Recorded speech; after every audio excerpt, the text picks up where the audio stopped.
मणिपुर कब जाएंगे? मणिपुर कब जाएंगे? मणिपुर कब जाएंगे? क्यों नहीं है? मणिपुर कब जाएंगे? मणिपुर कब जाएंगे? मणिपुर कब क्यों नहीं है? मणिपुर कब जाएंगे? मणिपुर कब जाएंगे? चलिए, thank you so much, thank you so much आप दोनों का हमारे साथ जुड़ने के लिए। सुप्रिया जी, आपके नेता राहुल गांधी ने 150 सीटों में सिमटा दिया भारतीय जनता पार्टी को। 140 सीटें अखिलेश यादव देते हुए नजर आ रहे हैं। ममता दीदी ने कहा कि 190 से 200 सीटें। आपका मैं एक पोस्ट देख रहा था, आपने कहा 4 जून बीजेपी शून्य। ये कुछ ज्यादा नहीं हो गया? आप सबको मेरा नमस्कार। 400 पार का जो नारा था वो आप लोग गलत समझ लिए।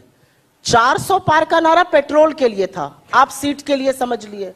1000 पार करा दिया गैस, डीजल को पहुंचा दिया 90, तो जनता ने भी मन बना लिया है। और असलियत यह है कि 4 चरण के मतदान के बाद एक चीज शीशे की तरह साफ है कि 4 जून को ना भारतीय जनता पार्टी की सरकार बनेगी, ना मोदी जी प्रधानमंत्री बनेंगे। और मैं बताती हूं क्यों। 400 पार का ये जो नारा था, ये बीजेपी के किसी भी व्यक्ति से कैमरा ऑफ करके पूछिएगा, वो आपको बताएगा जबरदस्त बैकफायर किया। क्योंकि लोगों को संविधान को खत्म करने की जो साजिश थी वो समझ में आ गई।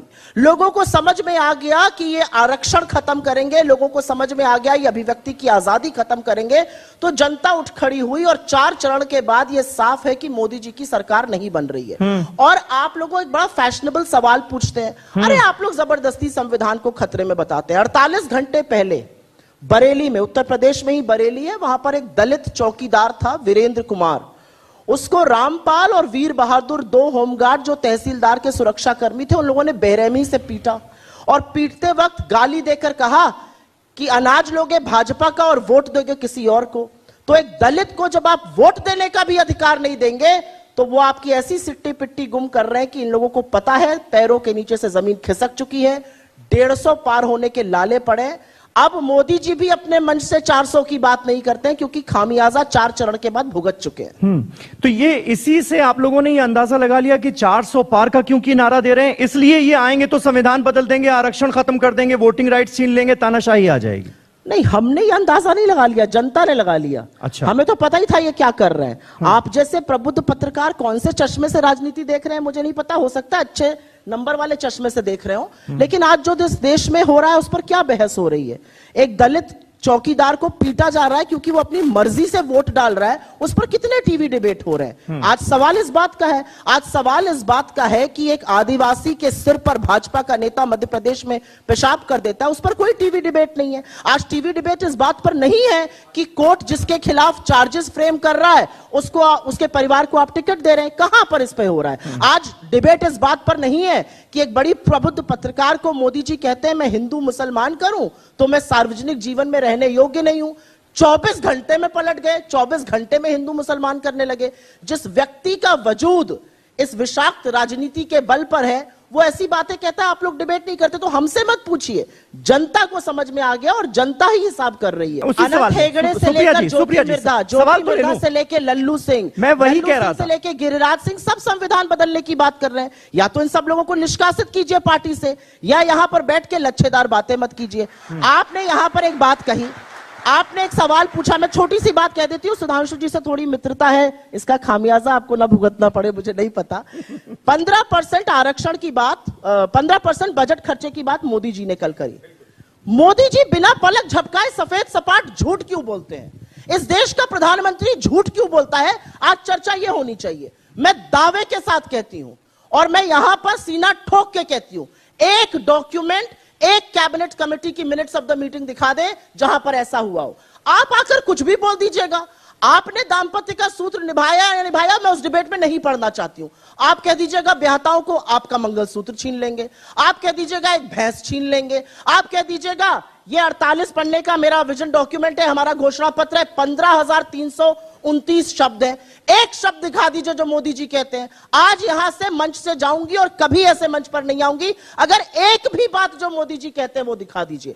तो दिक्कत की बात यह है कि नरेंद्र मोदी इस देश के प्रधानमंत्री हैं, वो लगातार झूठ बोलते हैं। उनके झूठ को बेचारे कुछ लोग फैक्ट चेक करते हैं, large sections of the media fact check भी नहीं करता है, वही बात नीचे तक चलती है। कोई तो खड़ा होकर पूछे कि कहां से आपने ये 15% की बात करी, कहां से आपने मंगलसूत्र की बात करी। ये मंगलसूत्र जो हम पहनते हैं ब्याहता औरतें, ये कोई तार है, ये सोने का तार है या धागा है जिसको डाल लेते हैं? अरे एक पति का एक जीवन पर्यंत आप एक निशानी पहनते हैं, किस तरह की फिजूल की बातें करते हैं भाई प्रधानमंत्री? नहीं, बिल्कुल निश्चित तौर पर ये सवाल पूछे जा रहे हैं भारतीय जनता पार्टी के नेताओं से, लेकिन ये आपसे भी तो पूछा जाएगा कि जब आप संविधान बदलने की बात करती हैं तो भारतीय जनता पार्टी के किस घोषणा पत्र में, किस मैनिफेस्टो में इस बात का जिक्र है कि वो अगर आ गए, पूर्ण बहुमत की सरकार बन गई, 400 सीटें आ गई तो संविधान बदल देंगे? उनके पूर्व केंद्रीय मंत्री अनंत हेगड़े, उनके अयोध्या के सांसद लल्लू सिंह, उनकी ज्योति मिर्धा जो प्रत्याशी हैं हमारे यहां से ही गई हैं, वो गिरिराज सिंह, सब लोग तो बोल रहे हैं खड़े होकर, पब्लिक मंच से बोल रहे हैं संविधान बदल देंगे।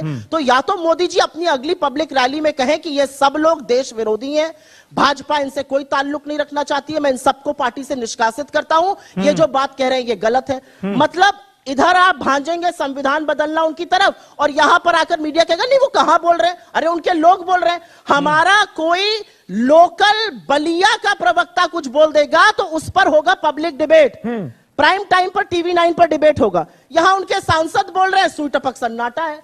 तो ये मीठा मीठा गप और कड़वा कड़वा थूक नहीं होगा। ऐसा नहीं है, उन बयानों को भी दिखाया गया, उन बयानों पर भी चर्चा हुई, लेकिन जब पार्टी के आला नेतृत्व ने, प्रधानमंत्री नरेंद्र मोदी ने, गृह मंत्री अमित शाह ने आकर यह साफ कर दिया, प्रधानमंत्री ने तो यहां तक कहा, आपने सुना होगा कि अगर बाबा अंबेडकर भी आ जाएं तो वो भी संविधान खत्म नहीं कर सकते। तो इस पर जब क्लैरिफिकेशन आ गया, अब कांग्रेस पार्टी में भी बहुत सारे नेता हैं, सैम पित्रोदा, मणिशंकर अय्यर, अब उनको आप भी कहती हैं कि कांग्रेस पार्टी का बयान नहीं माना जाना चाहिए? बहुत बढ़िया आपने सवाल पूछा। सैम पित्रोदा ने, जो अब इस पार्टी के पद पर भी नहीं है, इस्तीफा दे दिया, उन्होंने एक इस्तीफा दे दिया, उसको छोड़िए, उन्होंने एक बयान दिया, उस बयान पर 48 घंटे चर्चा हुई। कांग्रेस पार्टी के शीर्ष नेतृत्व से लेकर हम सब ने, जो संचार विभाग में है, संचार विभाग के प्रमुख हैं, कहा कांग्रेस का इससे कोई लेना देना नहीं है। आप डिबेट क्यों कर रहे थे उस पर?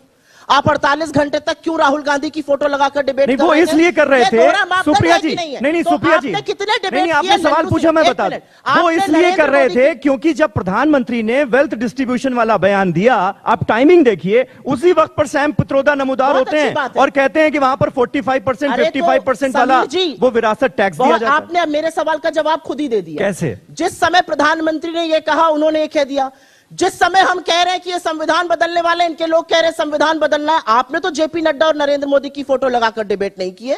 आपने तो नहीं बोला कि लल्लू सिंह आपके सांसद ने कैसे कहा, आपने तो नहीं बोला अनंत हेगड़े ने कैसे कहा, आपने तो नहीं बोला, चलिए यही इसी सवाल से इधर उधर की बात न कर, ये बता कि कारवा क्यों लुटा। 20 करोड़ रोजगार देना था, 15 लाख सबके अकाउंट में डालना था, किसान की आय दुगनी करनी थी, 100 स्मार्ट सिटी बनानी थी, पेट्रोल डीजल का दाम 35 पर लाना था, रुपया डॉलर 1 कराना था, चीन को लाल आंख दिखानी थी, ये सब कुछ नहीं हुआ। अब मैं जरा 2-4 बातें सुधांशु जी से कह दूं।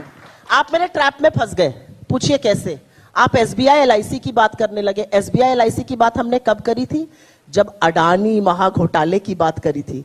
अब तो देश के प्रधानमंत्री कह रहे हैं कि अडानी और अंबानी बोरों में भर भर के, टेम्पो में लाद लाद कर काला धन बांट रहे हैं।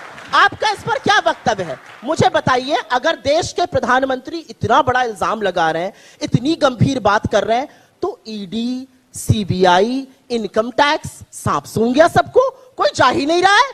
अरे अगर टेम्पो नहीं पकड़ेंगे मोदी जी तो कहां तक टेम्पो पहुंच जाएंगे? चलिए इस संदर्भ में बात करी गई थी। तो जब आप कहते हैं ना, जब हम बात करते हैं तो हमने विवश कर दिया कि 10 साल बाद नरेंद्र मोदी को उसी भ्रष्टाचार पर बोलना पड़ा जिस भ्रष्टाचार की हम बात करते थे, वही अडानी अंबानी पर वो हमलावर। वैसे सिर्फ एक बात बोलता हूं, असलियत यह है कि जो सिलेंडर 400 का था उसको 1100 कर दिया, जो पेट्रोल 70 का था उसको शतक पार करा दिया, आटा दही पर जीएसटी लगा दिया, अरे प्रभु पढ़ाई दवाई पर जीएसटी लगा दिया। ये हाल आपने महंगाई का कर दिया है।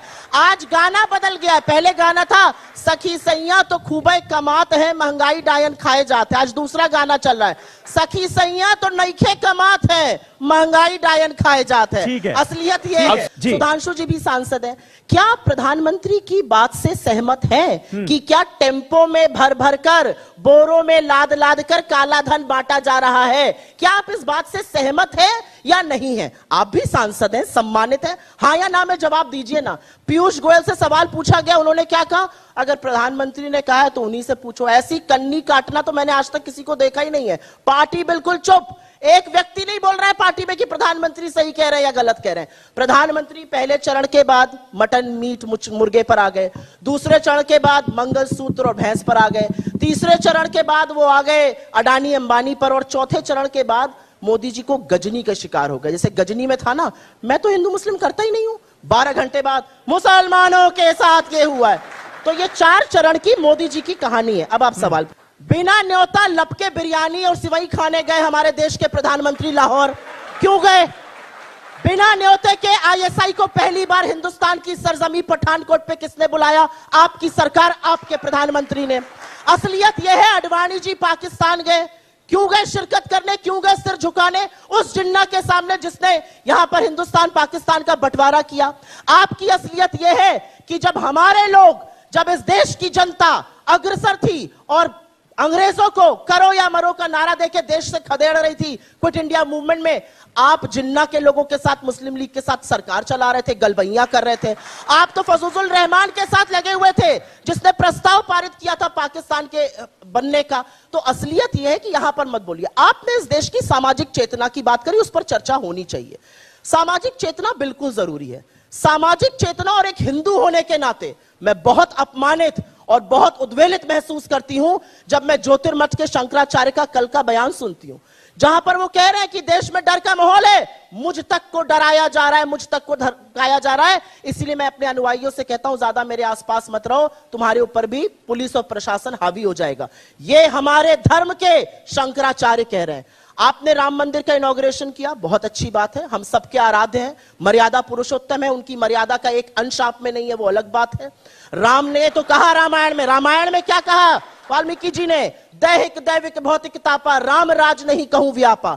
आपने तो उस रामायण को भी झुठला दिया। आप ना गरीबों की बात करते हैं, ना शोषितों की करते हैं, ना वंचितों की करते हैं, ना किसी और की करते हैं। मैं आपसे एक बात पूछना चाहती हूँ, कितने शंकराचार्य, एक मिनट, कितने शंकराचार्य वहां दिखे?